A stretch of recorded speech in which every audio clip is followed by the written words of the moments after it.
Chapter 48. Triumph. We have created a clear triumph for you, Muhammad, in conquering Mecca, the holy city, so God will forgive you your past and future sins and make you an example to your community. So they see the benefit in your example of struggling in God's way, and so God perfects His favour to you, helping you on the straight path of this faith. It was He who put peace in the hearts of believers through rulings on how to live their lives. The forces of heavens and earth are His. He is the Almighty and Wise. He sent these rulings to give believers a chance of the garden and its flowing streams. It is a true blessing given from God after He forgives their sinful deeds. And He sent the rules to abase the hypocrites and idolaters who harbour ill thoughts of their Lord. They will be surrounded by evil and carry the burden of God's anger, and the hellfire for them lies in store. God is the Almighty, God is the Wise. The forces of heaven and earth belong to Him. We have sent you prophet to the people to spread good news and to give them warning. We believe in and support and honour God, and believe in the messenger too, and to glorify God in the morning and evening, and pray prayers at the time they are due. Muhammad, believers are pledging their loyalty to God when they make a pledge with you. God's hand is placed on theirs when they pledge, as He sees all that they do. And whoever breaks this pledge will only be wronging themselves, wronging their own soul, as they will miss out on the reward that God will give to those who make obedience to God their goal. The desert Arabs who did not join you as you headed to Mecca will come and speak to you, saying we only stayed to protect our families and our property, so ask God to forgive us too. But they are saying with their tongues what is not in their hearts. They are telling you lies. Say to them, whether God wills you harm or good, who could intervene in any way on your side? No, God is all aware of what you do. God knew you thought you would die in that expedition, and you were pleased with those thoughts. Such was your evil heart's condition. You are truly a corrupt people with unsound hearts. Your hypocrisy is indeed known. God has prepared for such believers a blazing fire as their home. God controls the heavens and the earth. He forgives and punishes whoever He chooses. He is the most forgiving and merciful. Those who turn from Him will be of the losers. Believers, when you set off for battle gains, such people as those who stayed behind will ask, "Let us come with you," as they want to change what God decreed of their cowardly past. As God had promised the spoils from this battle to those who set out on the mission before, tell them no, God has spoken on this issue. They'll say you are jealous and nothing more. You begrudge us sharing in the spoils. See how little of God's words they understand.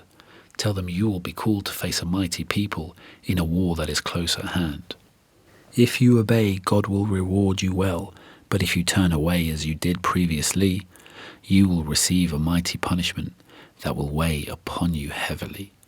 But those who are blind or sick or lame will have no blame attached to them, and anyone who follows what He and His messenger decrees will be admitted to the garden. God was pleased with the 1,500 believers who pledged allegiance to you under the tree. God knew what was in their hearts, so sent them ease and gave them a speedy victory. He knew they would fight and be truthful and loyal, so He removed zealotry from them. God is mighty and wise and promises you future successes and battle gains again. God has held back the hostile hands of your enemies as a sign from Him that He will guide you to the straight path and to rely on God in any situation you are in. There are many other gains to come to you over which you have no control or say.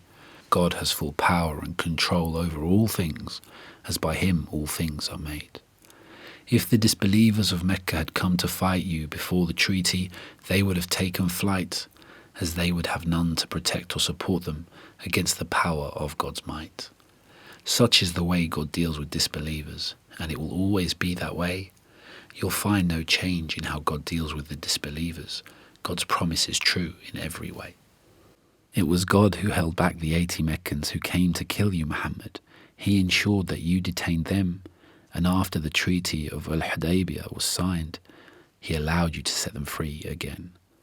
The Meccans stopped you from going on the pilgrimage, but amongst them were some believers, and had it not been for them, we would have allowed you to crush the evil deceivers.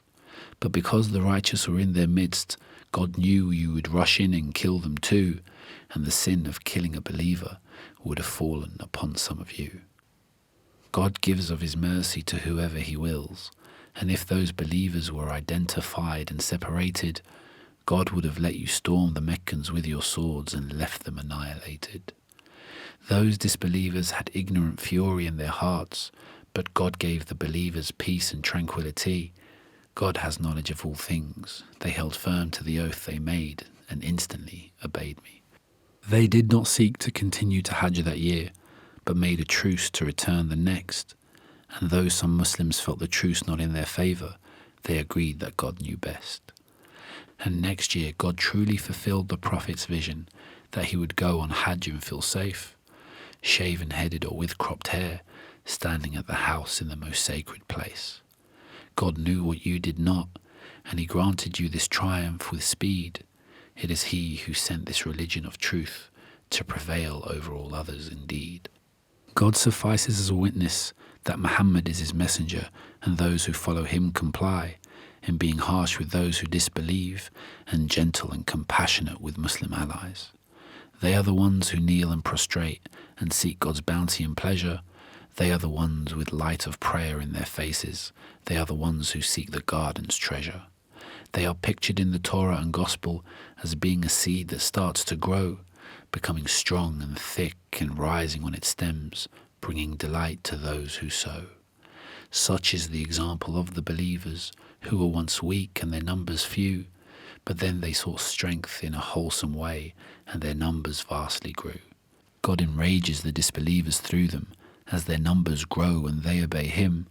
God forgives and rewards those who believe and do righteous deeds, and has prepared the garden for them to dwell in.